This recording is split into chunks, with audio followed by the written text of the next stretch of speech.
वक्रतुंड महाकाय सूर्यकोटि समप्रभः निर्विघ्नं कुरु मे देव सर्वकार्येषु सर्वदा।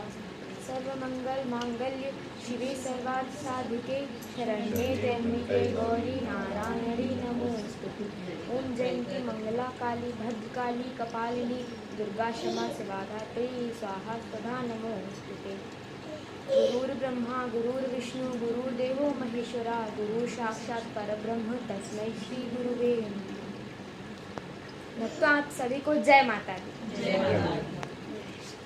देखिए, वैसे तो नवरात्रि चल रही है, लेकिन अभी जो मैंने मंत्र पढ़ा कौन सा, गुरुर ब्रह्मा गुरुर विष्णु गुरुर देवो महेश्वरा गुरुर साक्षात परब्रह्म तस्मै श्री गुरुवे नमः। मतलब गुरुर ब्रह्मा, गुरु ब्रह्मा है, गुरुर विष्णु, गुरु ही विष्णु है और गुरु ही महेश है। गुरुर ब्रह्मा गुरुर विष्णु गुरुर साक्षात परब्रह्म, ये जो मंत्र है इसमें हमको यही बताया जा रहा है कि जो गुरु है उसे सबसे ऊंचा पद दिया गया, भगवान से भी ऊंचा पद दिया गया है। कौन है गुरु? विष्णु भगवान गुरु हैं, ब्रह्मा जी गुरु हैं और महेश यानी कि शिव जी वो भी गुरु ही है। सब गुरु को भगवान का दर्जा दिया गया है। और गुरु, सबसे बड़ा गुरु कौन होता है? हमारी माँ। सबसे बड़ा गुरु हमारी माँ ही होती हैं, जो हमें चलना फिरना सिखाती हैं। अच्छा, एक गुरु कौन होता है? एक सच्चा गुरु वो नहीं होता जो हमें पढ़ना लिखना सिखाए, वो भी गुरु ही होते हैं, लेकिन एक सच्चा गुरु वो होता है जो हमें धर्म के मार्ग पर ले जाए, जो हमें सही गलत के बीच का अंतर बताए, जो हमें अच्छी संगत में बिठाए, जो हमें बताए कि हमें किस रास्ते पर चलना है, जो हमें धर्म के रास्ते पर ही सदैव ले जाए। वो होता है एक सच्चा गुरु। एक सच्चा गुरु वो नहीं होता है जो हमें लिखना पढ़ना सिखाए। एक सच्चा गुरु वो होता है जो धर्म के मार्ग पर चले। तो एक बार जब हम लोग अपनी माँ को, एक बार तो हम धन्यवाद कह ही सकते हैं कि उन्होंने हमें एक जीवन दिया है। हमें अपनी माँ को, जिन लोगों की माँ है वो उनसे इसी प्रकार लाड़ दुलार पाते रहें, और जिन लोगों की माँ नहीं है वो भगवान से यही प्रार्थना करें कि उनके मन को शांति मिले। हमें अपनी माँ का सदैव आदर ही करना चाहिए, क्योंकि उन्हीं की वजह से आज हम यहाँ पर हैं, इस पृथ्वी पर हैं। तो एक गाना हम सभी लोग गाते हैं, एक फिल्मी सॉन्ग है, लेकिन वो हम अपनी माँ को डेडिकेट करेंगे। आप सभी लोग अपनी माँ के लिए गाइएगा। एक सभी लोग गाइएगा अपनी अपनी माँ के लिए। मैं अपनी माँ के लिए गा रही हूँ, आप अपनी माँ के लिए गाइएगा। सब लोग अपनी अपनी माताओं के लिए ये मेरे साथ में गाइएगा। तो कितनी अच्छी है, कितनी भोली है, प्यारी प्यारी है ओ माँ, ओ माँ। सब लोग गाइएगा अपनी अपनी माँ के लिए। जो भी अपनी माँ से प्यार करते हैं सब गाएंगे।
तो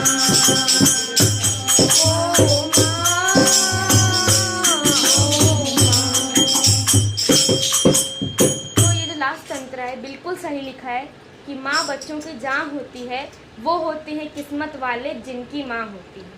जिनकी माँ है वो लोग तो बहुत किस्मत वाले हैं, उनसे उसी तरह प्यार करते रहिए। लेकिन जिनकी माँ नहीं है वो भगवान से प्रार्थना करें कि उनकी माँ के मन को शांति मिले। तो अब नवरात्रि चल रही है, आज नवरात्र का दूसरा दिन है जो कि माँ ब्रह्मचारिणी का है। अब उनका नाम माँ ब्रह्मचारिणी क्यों पड़ा?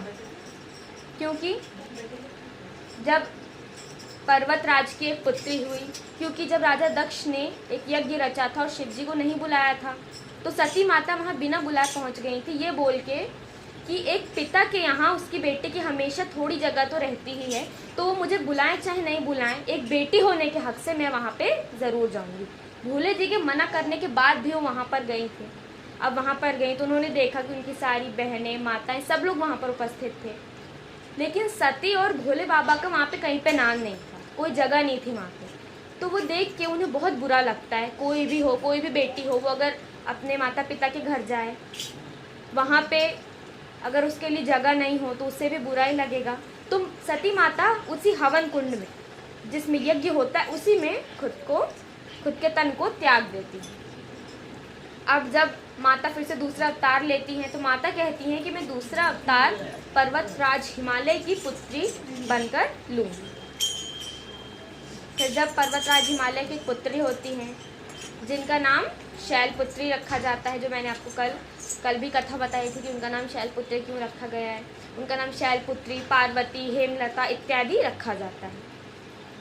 अब जब पार्वती माता भोले जी की बहुत आराधना करती हैं तो एक दिन ब्रह्मा जी के मानस पुत्र, जिन्हें उन्होंने गोद से उत्पन्न किया था, नारद जी, तो वो आते हैं, पार्वती माता से कहते हैं कि अगर आप घोर तप करेंगी तो तप के माध्यम से आप अपने पुराने जन्म के पति यानी कि शिव जी को वापस प्राप्त कर लेंगे। तो फिर पार्वती माँ ने बहुत तप किया था।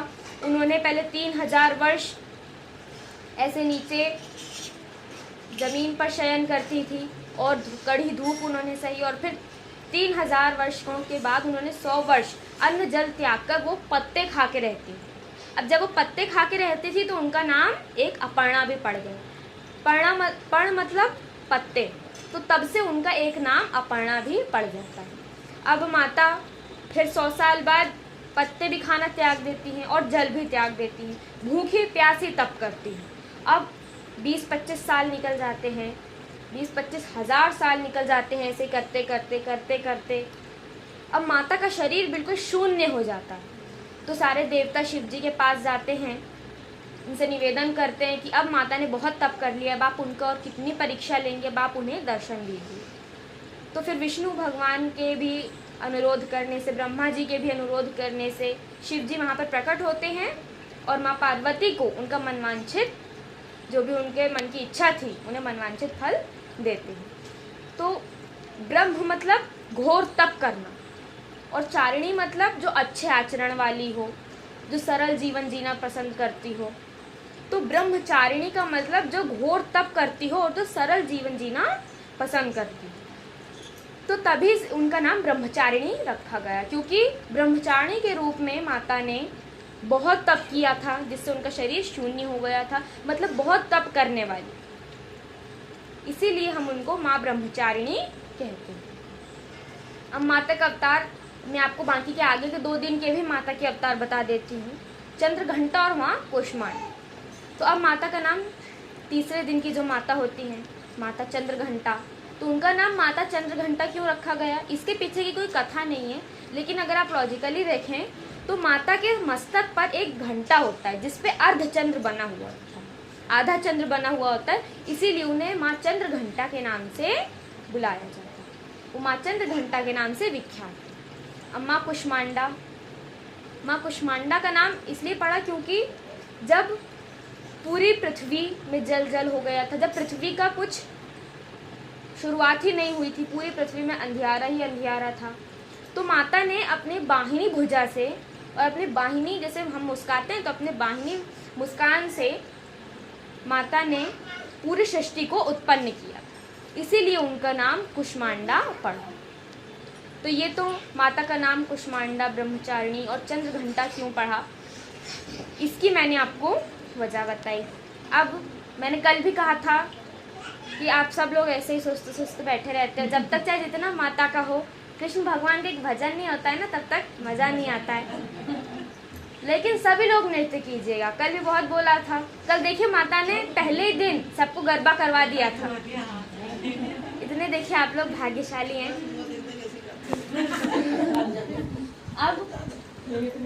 अब हम सभी लोग श्री कृष्ण भगवान का एक भजन गाएंगे। ये आप सभी ने सुना भी हुआ, आप सभी को जोरदार तालियों के साथ गाना है, सबको आता है, सभी लोग गाइएगा। सांवरी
धमाकेदार भजन।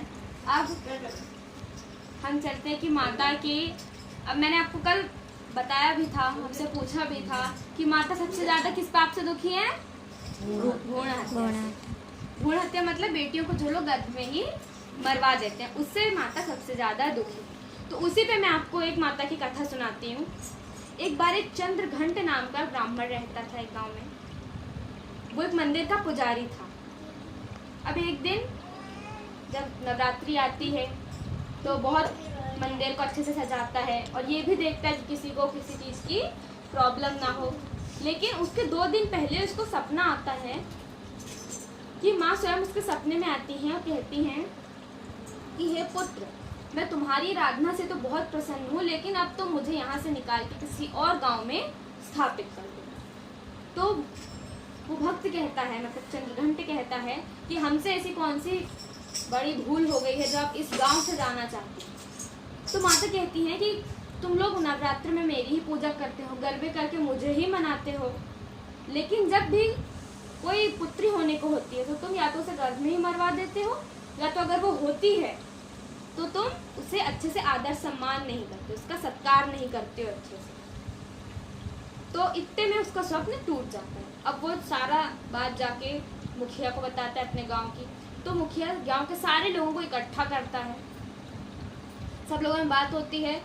तो सब लोग कहते हैं कि नहीं, ऐसा कुछ नहीं होता, यहाँ तो सालों से रिवाज चला आ रहा है कि कोई भी पुत्री होती है तो उसे मरवा दिया जाता है और उसे अच्छे से सम्मान नहीं किया जाता है। सब चंद्रघंट और मुखिया सब लोगों को बहुत समझाते हैं, लेकिन कोई समझता ही नहीं, क्योंकि कहते हैं जिसकी बुद्धि भ्रष्ट हो चुकी होती है उसे चाहे जितना समझाओ वो नहीं समझता, और उसे समझाना भी व्यर्थ होता है। जैसे कि कहते हैं कि अगर भगवान की कहीं पे निंदा हो रही हो तो या तो उसकी जीभ काट दो, उससे आपको पाप नहीं लगेगा, या तो आप उसको मार डालो, उससे भी आपको पाप नहीं लगेगा, या तो कान बंद करके बैठ जाओ, इतना भी नहीं हो रहा है तो वहां से उठ के चले जाओ, वरना बोलने वाले से ज्यादा सुनने वाले को पाप लगता है। और कहा जाता है कि जब भी कोई भगवान की निंदा करे, अगर आप उसे समझा रहे हो वो नहीं समझ रहा है तो उसे समझाना भी नहीं चाहिए, उससे वो हो सकता है हमारी भी बुद्धि भ्रष्ट हो जाए। तो इसी प्रकार बहुत समझाते हैं चंद्रघंट और मुखिया गाँव वाले लोगों को, कोई नहीं समझता है। तो दोनों लोग जाते हैं राजा के पास, राजा को सारी बात बताते हैं। तो राजा कहते हैं कि अगर माता उस गांव से रुष्ट हो गई तो सिर्फ उस गांव का नहीं, पूरे राज्य का सर्वनाश निश्चित। तो राजा कहते हैं कि कोई भी अगर पुत्री को मरवाए गर्भ में या फिर उसे अच्छे से उसका सम्मान नहीं करे तो उसे कारागार में लाके डाल दिया जाए और कुछ दिन बाद उसे फांसी दे दी जाए। तो तब से फिर कोई भी भ्रूण हत्या नहीं करता है, सब स्त्रियों का अच्छे से सम्मान करते हैं। और मुखिया कहता है कि चंद्रघंट तुम फिर से अन्न जल त्याग के एक अखंड ज्योत जला के बैठ जाओ माता जी की आराधना करने। तो वो अन्न जल त्याग देता है, एक अखंड ज्योत जला के माता जी की आराधना करने बैठ जाता है। उसके साथ में उसकी पत्नी भी अन्न जल त्याग देती है और माता जी की पूजा करने, उनकी आराधना करने बैठ जाती है। क्योंकि कहते हैं कि पति के पाप पुण्य दोनों के आधे आधे, पति और पत्नी दोनों भागीदार होते हैं। तो पत्नी भी अन्न जल त्याग के भगवान की आराधना करने माता जी की बैठ जाती है। अब माता जी 2 दिन हो जाते हैं, दोनों ने कुछ नहीं खाया पिया। माता जी बहुत प्रसन्न होती हैं और उसे दर्शन देती हैं और कहती है कि मैं तुम्हारी इस भक्ति से बहुत प्रसन्न हूँ और अब मैं इस गांव में रहूंगी, क्योंकि अब कोई भ्रूण हत्या नहीं करता है और सब स्त्रियों का अच्छे से सम्मान करते हैं। लेकिन अगर इस गांव में एक भी भ्रूण हत्या हुई तो मैं खुद यहाँ से उठ के दूसरे गांव में स्थापित हो जाऊंगी, अगर तुम लोग मुझे स्थापित नहीं करोगे। तो अब चंद्रघंट माता जी के चरणों में गिर जाता है, उनके दर्शन करता है और माता अंतर्ध्यान हो जाती है। अब सारी बात जब पूरे गांव में फैलती है तो सब कोई भी भ्रूण हत्या नहीं करता है, सब लोग स्त्रियों का अच्छे से सम्मान करते हैं और माता भी उन पर बहुत प्रसन्न रहती हैं और उन पर बहुत आशीर्वाद और अपनी कृपा बरसाती हैं। तो एक बार सभी लोग बोले शेरा वाली जय जय। हम सब लोगों को भी इसी प्रकार का भी भ्रूण हत्या नहीं करनी चाहिए, वरना माता हमसे भी रुष्ट हो जाएंगी। तो इस कथा से आपको बताया गया है कि माता सबसे ज्यादा पुत्रियों से ही प्यार करती हैं। अगर आप भ्रूण हत्या कर रहे हो और माता को मना रहे हो तो वो आपसे नहीं मानेगी।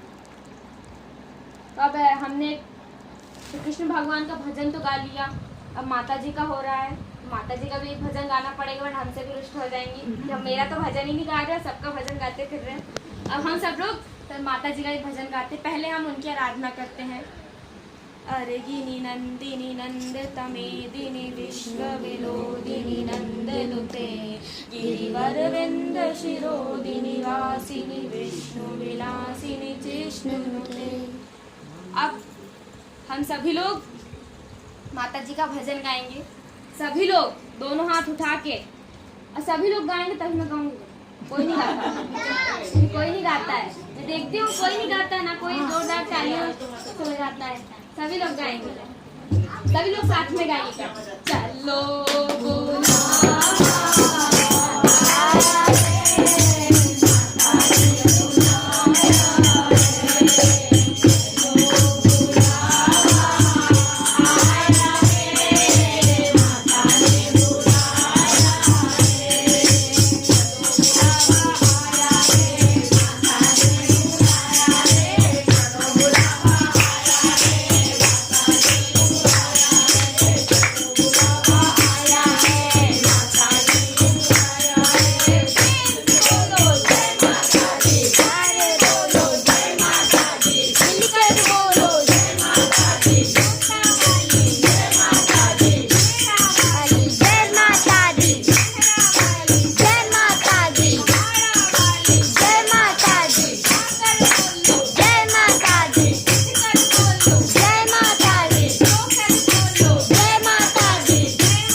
दरबार में पहुंच जाओगे जब तक माता की अर्जी नहीं होगी। अब मम्मी को देख लीजिए, मम्मी 20-25 साल हो गए माता जी की मम्मी पूजा कर रही थी। मम्मी नवरात्रि में निर्जला उपवास रखती थी, नीचे सोती थी, बिल्कुल ब्रह्मचारियों की तरह रहती थी शादी से पहले। तो अभी मम्मी उपास हर चीज करती थी।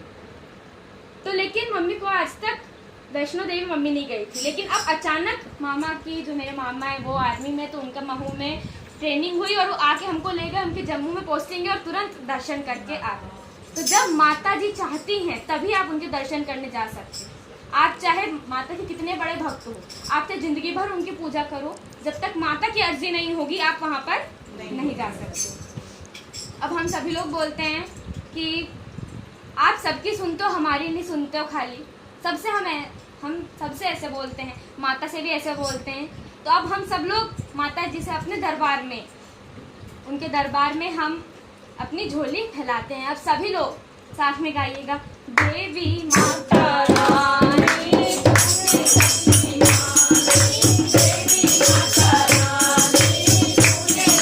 है कि हम लोग क्या करते हैं, माता जी को छोड़ के चले जाते हैं। सही कहा, हम भगवान ही बदल लेते हैं हम बहुत बार तो, कि अब कृष्ण भगवान हमारे नहीं मान रहे तो हमने शिव जी बना ली, वो भी नहीं मान रहे तो माता जी बना ली। उन पर तो थोड़ा भरोसा रखो, भगवान है वो। हाँ, जब आपको काम नहीं होता ना तो आप भगवान तक बदल लेते हो, लेकिन अब जब जो सच्चे भक्त हैं वो तो माता से ही कहते हैं चाहे जो हो जाए आप हमारे साथ मत छोड़ना।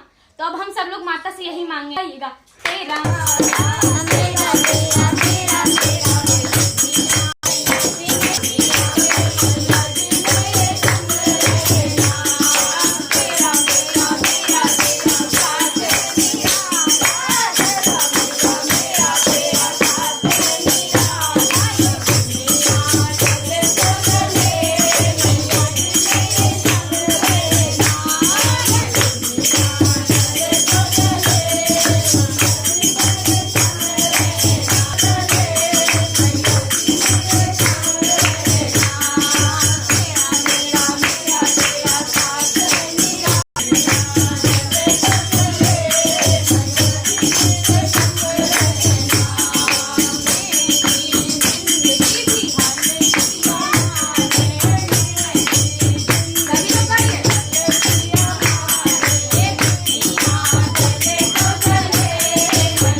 दिया है, तो वो लोग तो माता के इसी प्रकार आशीर्वाद प्राप्त करते रहें। लेकिन जिन लोगों के पास किसी भी चीज की कमी है तो माता के सामने झोली फैला के मांगे, क्योंकि भगवान के दरबार में झोली फैलाने से ना शर्माना नहीं चाहिए।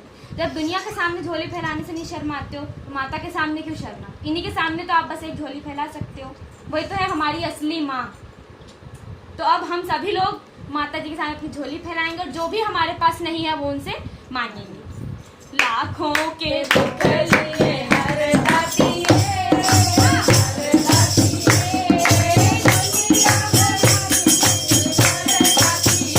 को आशीर्वाद में दीजिए।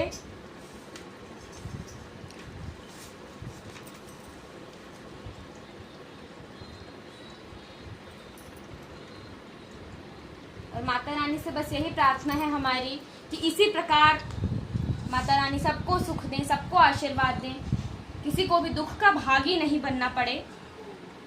तो अब हम सभी लोग इसी प्रकार माता की आराधना करते रहेंगे। और उसी पे मैं आपको एक कहानी सुनाती हूँ। एक बार माता की एक बहुत बड़ी भक्त थी, उसका नाम था सरिता। बहुत गरीब थी, वो बहुत नीच कास्ट की भी थी। वो झाड़ू लगाती थी, रोड सड़कों पे झाड़ू लगाती थी, जिससे उसकी सुबह शाम की 2 रोटियों का इंतज़ाम हो जाता था। तो अब उसकी एक छोटी बेटी थी जिसका नाम था मधु। तो अब वो नवरात्रि आती है तो माता जी के 9 दिन का व्रत रखती है। तो उसकी बेटी कहती है कि इस बार मैं भी व्रत रखूँ। वे कहते हैं, बाढ़ ही पुत्र पिता के धर्मा, उपजय खेती अपने कर्म। अब जैसा माँ करती है वैसे तो बच्चे देख देख के करेंगे, क्योंकि माँ सबसे बड़ी गुरु होती है। मैंने आपसे कहा, माँ चाहे तो देवता उत्पन्न कर सकती है, माँ चाहे तो राक्षस भी उत्पन्न कर सकती है ना। जिस प्रकार एक ही 2 बहनें थी, दीति अदिति, एक ने राक्षस पैदा किए और एक ने देवता पैदा किए। तो हम ऐसा तो नहीं कह सकते कि इस माँ ने अच्छे कर्म किए थे तो ये ऐसे पैदा हुई और इस माँ ने बुरे कर्म किए थे तो इसकी बुरी संतान पैदा हुई। दोनों सगी बहनें थी, लेकिन जो जैसा चाहे वो ऐसे पुत्र उत्पन्न कर सकता है। कोई चाहे तो देवता उत्पन्न कर सकता है, कोई चाहे तो राक्षस भी उत्पन्न कर सकता है। तो अब इसी प्रकार जब सरिता भी व्रत रख रही थी तो मधु का भी मन होता है कि मैं भी माता रानी का व्रत रखूं। तो वो भी अपनी माता से कहती है कि मैं भी अब नवरात्र के 9 दिनों का व्रत रखूं। तो उसकी माँ कहती है कि अभी तुम बहुत छोटी हो, अभी रुक जाओ, तुम कुछ सालों बाद रखना, तुम कैसे रख पाओगी। तो उसकी बेटी कहती है कि आप मैं हम दोनों ही मनुष्य हैं, जैसे आप व्रत रखते हैं वैसे ही मैं भी व्रत रखूंगी। तो उसकी माँ नहीं मान जाती है। तो दोनों लोग अब व्रत रखते हैं। जब माता रानी के दरबार में जाते हैं दोनों लोग अपनी अर्जी लगाने, देती है और कहती है कि तुम इस पोटली को विजयादशमी के दिन ही खोलो, ऐसा कहती है। तो अब वो सरिता उसे विजयादशमी के दिन खोलती है तो क्या देखती है, उसमें स्वर्ण, मोती, हीरे मोती और सोने के कड़े और हार और यही सब चीज़ें सोने की रखी रहती है। तो वो समझ जाती है कि वो बूढ़ी औरत और कोई नहीं थी, कौन थी, स्वयं माँ दुर्गा थी, जो उन्हें वो सब देने आई। तो माता को अपने भक्त इतने प्रिय हैं कि माता अपने भक्तों को, देखिए वो इतनी गरीब थी लेकिन फिर भी उन्होंने जो उनको सोना चांदी दिया था उसकी मदद से वो इतने तो काबिल हो जाते हैं कि वो एक अच्छा सा घर खरीद लेते हैं। और जब घर खरीद लेते हैं तो उसमें उसकी सरिता की एक जॉब भी लग जाती है बहुत अच्छी। तो अब उनका अच्छे से खाने का इंतजाम भी हो जाता है। इधर कि हमारे कृष्ण कन्हैया लाल बैठे घंटी बजा रहे हैं। तो इसी प्रकार अब वो भी एक अच्छी खासी जॉब करने लगती है और दोनों का अच्छे से अपना जीवन यापन होता रहता है। अब देखिए आप माता रानी ने क्या किया, जो इतनी गरीब इतनी नीच कास्ट की थी। मैंने आपको बताया भी था कि भगवान ने भक्ति को वर दिया था कि चाहे जो हो जाए, अगर कोई आपको भक्ति के माध्यम से बुलाए तो आप वहाँ पर अवश्य जाएंगे।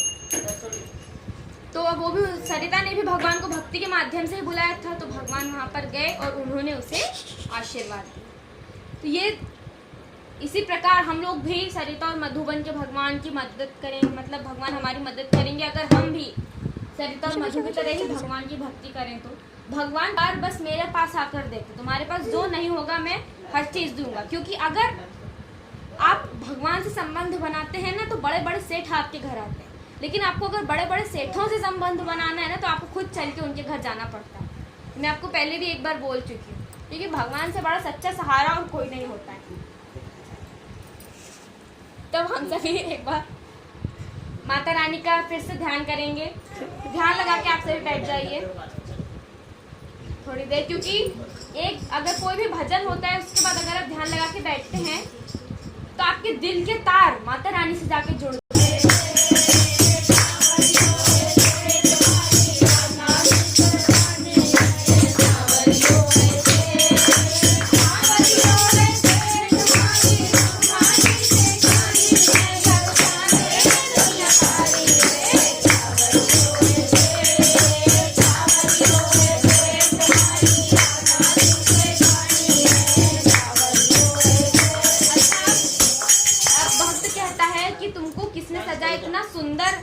भगवान को सजाया जाता है, सजाए भी नहीं तो भी भगवान इतने सुंदर हैं, उनको देखते ही आपका मन मोहक हो जाएगा।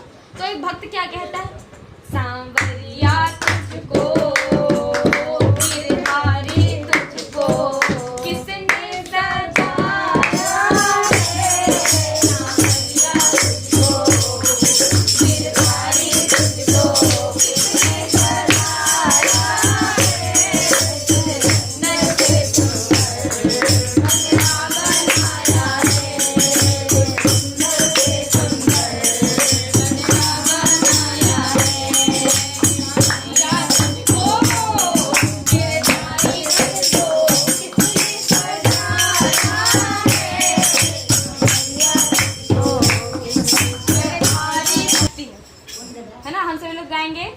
श्याम चंदा श्याम चंदा तो रुक्मण चकोरी, श्याम चंदा तो रुक्मण चकोरी, बड़ी सुंदर है दोनों की जोड़ी, बड़ी सुंदर रुक्मण चकोरी, श्याम चंदा तो रुक्मण चकोरी, बड़ी सुंदर है दोनों की जोड़ी।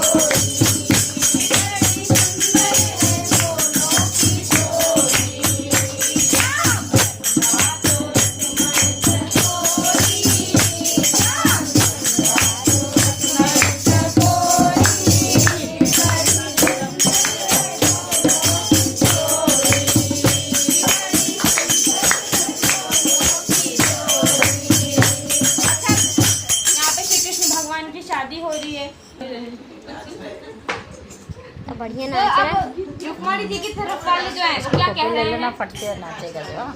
अब जितने रुक्मणी जी के साइड वाले हैं वो सब लोग क्या कह रहे हैं कि रुक्मणी हमारी गोरी गोरी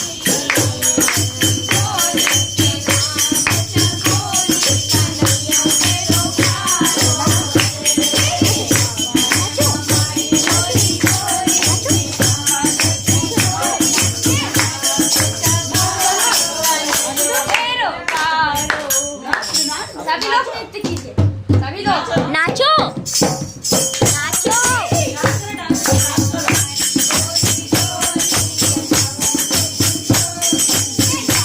नाचो नाचो नाचो।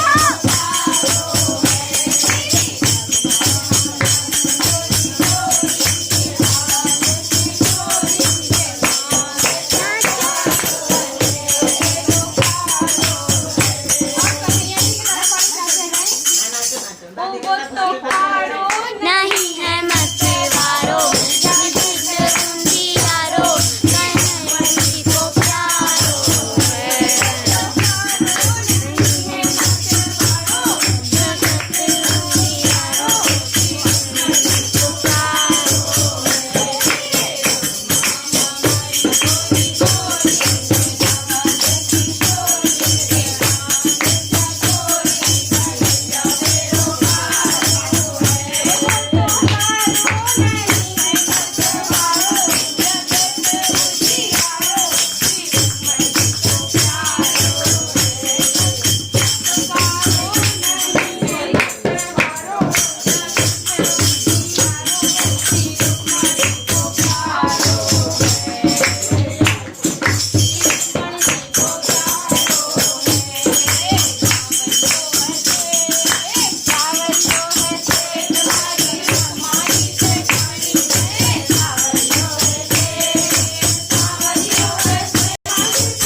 बाबू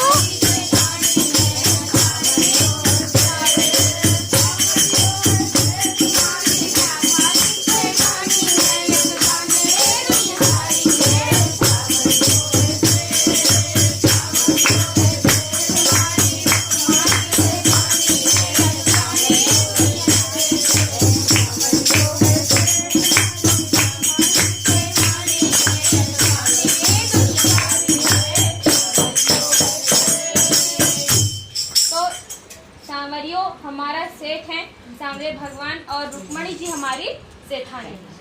इस भजन में हमको ये बताया जा रहा है क्योंकि श्री कृष्ण भगवान के भजन गाने से ना दुर्गा माता भी प्रसन्न हो रही है। अच्छा, तो अब आप एक बात बताइए कि दिखा मैं रख दूं। दुर्गा माता सिर्फ शेर पर ही क्यों सवार होती है? इस वजह दुर्गा माता सिर्फ शेर पर ही क्यों सवार होती है? और ये जो लड़कियां जब शादी करके जाती हैं तो उन्हें कार, गाड़ी, घोड़ा ये दिया जाता है, तो ये रिवाज कब से शुरू हुआ? तो एक बार जब पार्वती माता की शादी होती है तो हिमालय पर्वत उन्हें शेर देते हैं बैठने के लिए, ऐसे सवारी करने के लिए, हर जगह घूमने के लिए। इसीलिए माता शेर पर बैठती है और तब से फिर ये कुछ ना कुछ देने का रिवाज चला है। फिर उसके बाद में लोग बैल देते थे, गाय देते थे कि दूध के पियो, और फिर बाद में बैलगाड़ी देने लगे, फिर साइकिल देने लगे, फिर बाइक देने लगे, और अब 4 व्हीलर देते। तो तभी से ये रिवाज बना था कि गाड़ी घोड़ा दिया जाता है किसी को। और ये ढिंग कर रहा हूँ, ढिंग। किसने दिया था? हिमालय पर्वत ने दिया था। देखिए आप लोगों से अच्छा तो यहाँ कृष्ण का नहीं लाल तब से नाच रहे हैं। आप लोगों को इतना बोला कोई नहीं उठते हो नाचने को, यही नाच रहे हैं तब से। बाबू ओ कृष्णा नाच लो थोड़ा। अब वो सो रहा है। अब ये अष्टभुजा आठ भुजाएं होती है, तभी उनको अष्टभुजा कहते हैं। अब उनकी 8 भुजाएं क्यों होती? 10 क्यों नहीं होती? 11 क्यों नहीं होती? 15 क्यों नहीं होती? 16 क्यों नहीं होती? इतनी क्यों नहीं होती? सिर्फ 8 ही क्यों है? उसके पीछे हमें उनका ना बैकग्राउंड चेक करना पड़ेगा। क्या होता है देखिए। अच्छा देखिए कि जब उनके 8 हाथ थे तो उसका एक कारण है। क्या उनके 8 हाथ किस किसके हैं? देखिए, जब अगर हम 4 लोगों को मिलाएंगे तो उसके 8 हाथ होंगे, क्योंकि सबके 2-2 हाथ होते हैं। तो अगर हम 4 लोगों को मिलाएंगे तो 8 हाथ होंगे। तो वो 4 लोग कौन कौन से हैं? जो माता के पीछे छुपे हुए हैं, जिनके हाथ होते हैं, तो वही 8 हाथ होते हैं टोटल मिला के। तो कौन कौन है? ब्राह्मण, क्षत्रिय, वैश्य, शूद्र। माता कहती है कि अगर तुम सब लोग साथ में आओगे तो तुम भी मेरी तरह अष्टभुजा हो जाओगे और तुम्हें भी शेर पर बैठने को मेरी तरह मिलेगा। इसीलिए माता की 8 भुजाएं होती हैं। अब हम माता कह रही है कि तुम लोग साथ में तो आओ। अब हम सब लोग अलग अलग रहते हैं। अब जैसे आपके परिवार में है, आप लोग बहुत धार्मिक हैं, आप भगवान की पूजा पाठ करते हैं, कीर्तन करते हैं, लेकिन अगर आप ही का कोई छोटा भाई है, वो घर ही में लाके आप ही के सामने मांस मदिरा कर रहा है और आप माता की माला जप रहे हैं, तो आप क्या कहेंगे कि हम तो इनके हाथ का पानी भी नहीं पिएंगे, तो देखो घर में मांस मदिरा ला रहे हैं, ऐसा कहते हैं ना हम लोग। और हम लोग अपनी जगह पे सही है कि हम ऐसे मांस मदिरा खाने वाले नहीं हैं। तो इसमें इसी प्रकार हमारा सिर्फ खाने पीने का रिवाज था, कोई अलग खाता है, कोई अलग खाता है, और इस खाने पीने के रिवाज से बढ़ते बढ़ते बढ़ते बढ़ते हम लोगों ने झगड़ा कर लिया। ब्रिटिश इंडिया में आए थे, किस लिए आए? वो यहाँ पे थोड़ी ना ज़्यादा देर रुक पाते, लेकिन हम ही लोग थे जो अलग अलग हो गए थे। तो ब्रिटिश तो ये चाहते थे कि हम लोग अलग अलग हो जाए। उन्होंने ब्राह्मण, क्षत्रिय और वैश्य, शूद्र, इन दोनों के बीच में लड़ाई करवा दी। तो यही होता है कि बस अगर कोई वैश्य या फिर कोई शूद्र, जैसे मान लीजिए आपका कोई छोटा भाई है, आप शाम होते ही आप जा रहे हैं भागवत में, शाम होते ही आप जा रहे हैं कीर्तन करने मंदिर में, और आपका भाई छोटा शाम होते ही वो वैश्या के घर चला जाता है, तो आप क्या कहेंगे? हमारे विचार तो कितने अलग हैं, हम तो अलग अलग रहेंगे। मैं तो शाम होते ही सांवरिया सेठ के मंदिर जाती हूँ और इस शाम होते ही वैश्या के घर चला जाता है कि चलो चलो वो ठुमके लगा रही, चलो हम भी देखने चलते। तो सबके अपने अलग अलग विचार होते हैं, और इन विचारों की वजह से ही ब्राह्मण, वैश्य, क्षत्रिय और शूद्र, इन सब के बीच में लड़ाई उत्पन्न हो गई। अब सिर्फ पहले तो सिर्फ खाने पीने का झगड़ा था कि तुम अलग रहो हम अलग रहें। अब जब से फिर ब्रिटिश आए तब से उन्होंने पूरा, अभी तो सिर्फ विचारों का झगड़ा और हर चीज़ का झगड़ा उन्होंने फैला दिया कि जैसे ये वैश्य हैं, ये शूद्र हैं, तो इन्हें मंदिर में जाने का कोई अधिकार नहीं है। ये ब्राह्मण है, ये क्षत्रिय है, तो इन्हें वैश्य के कोठे पर नहीं जाना चाहिए, है ना। तो वैसे इसी प्रकार हमारे सिर्फ खाने पीने की लड़ाई हुई थी, और इसी प्रकार हमारी लड़ाई बढ़ते बढ़ते बढ़ते बढ़ते विचारों की लड़ाई बनी। तो माता के 8 भुजाएं इसीलिए होती हैं कि ब्राह्मण, क्षत्रिय, वैश्य और शूद्र, अगर तुम चारों लोग साथ में आ जाओगे तो तुम भी अष्टभुजा कहलाओगे और तुम्हें भी मेरी तरह शेर पे सवारी करने को मिलेगी। इसीलिए माता की 8 भुजाएं। माता की जो भी चीज होती है ना, उसके पीछे एक उनका कारण होता है, एक रीजन होता है। तो अब माता के भक्त माता को बहुत प्रिय होते हैं, तो हमें बस माता की आराधना करनी चाहिए, तो माता जी भी हमारे साथ ही रहेंगी। अब बहुत से भक्त होते हैं जो माता जी पे बहुत, जब मैंने आपको एक छोटी सी हास्य की कहानी सुनाई थी, आप सभी लोगों को बहुत आनंद आया था, तो मैंने सोचा आज भी एक सुना दूं। एक बार एक भक्त होता है, एक बार एक भक्त होता है बना रही हूँ जो भगवान का बहुत धार्मिक था।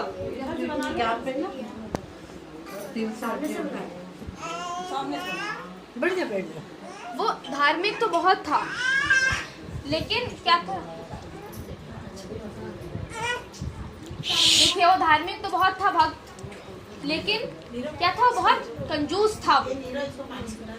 तो एक बार क्या होता है,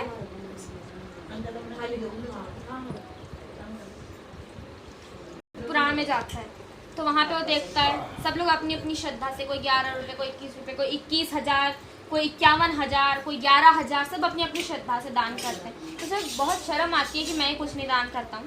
तो अगले दिन जाता है तो 1 रुपये अपने हाथ में लेकर जाता है। अब वो ऐसे हाथ में अपने दबाए रहता है और ऐसे किए वो भागवत सुनता है, 3 घंटे की भागवत ऐसे करके सुनता है। अब जब आरती आती है उसके पास में, तो सोचता है मैं 1 रुपये डाल दूँगा। अब जब आरती आती तो उसे खोल के देखता है, फिर बंद कर लेता है, और फिर वो आरती लेके उसे नहीं डालता सीखे को। तो उसके पड़ोस में एक व्यक्ति रहते थे, तो वो भी उसके साथ आए थे। तो वो उससे पूछते हैं कि आप तो लायक थे ना 1 रुपये डालने को, आप तो आपने डाला क्यों नहीं?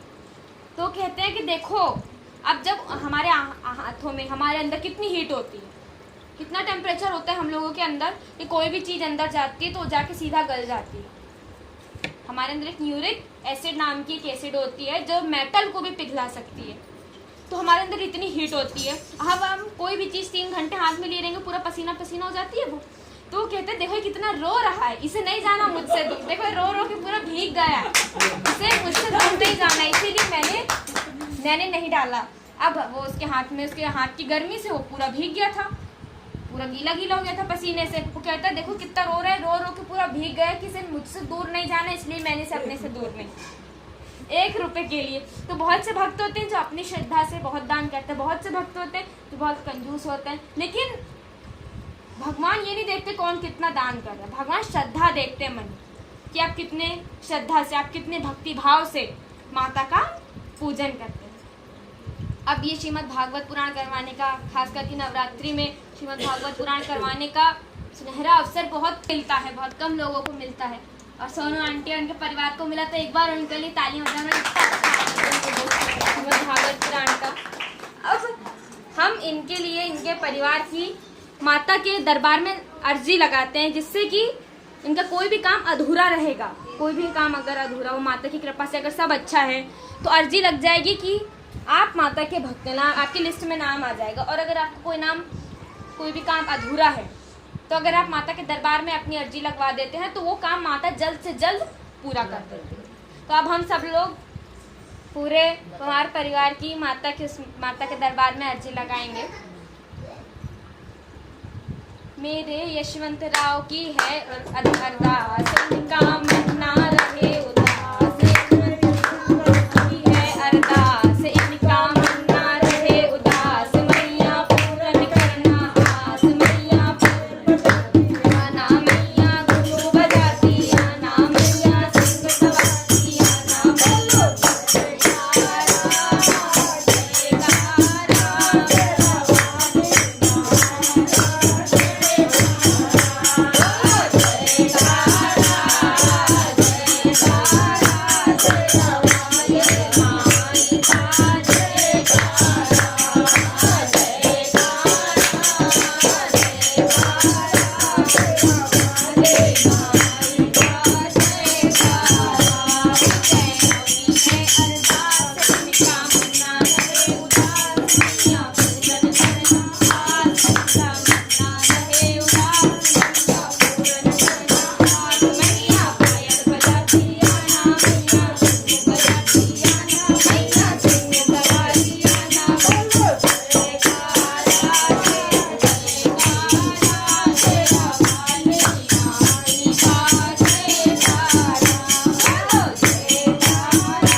नाम ही लेके बोला था, मनीष राव। मैया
आगे का लगा ले जब तक। आगे जाएंगे। अब नाम बोलो, रुको बेटा। मेरी जान मेरी अरदास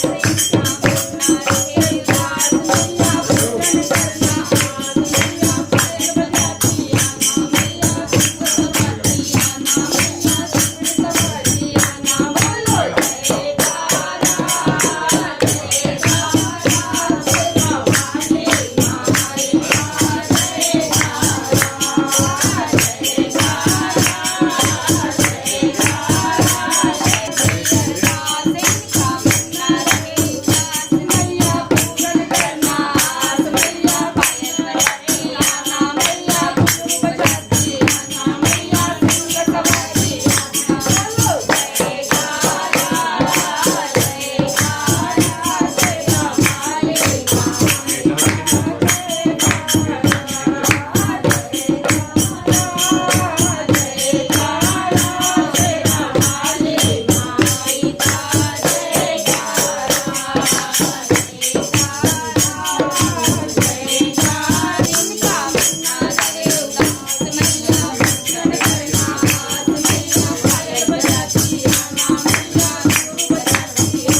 मैया सवरिया ना बोलो जयकारा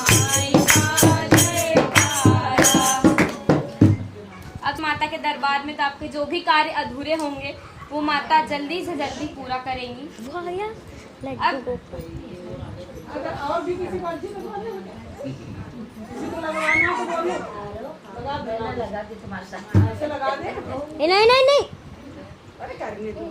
वापस उठा लिया उसने। कोई नहीं, वो खा भी लेगा ना तो भगवान भोग लगा लेगा।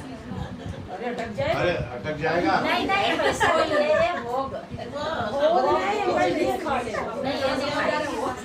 चलिए अब हाँ, दुर्गा माता को खिला रहा है। राधा जी का, सीता माता का, यहाँ रखिए, सबका यहाँ रखिए। अवतार है दुर्गा माता। तो हम किसी की भी पूजा करें, पूजा दुर्गा माता की भी हो जाती है।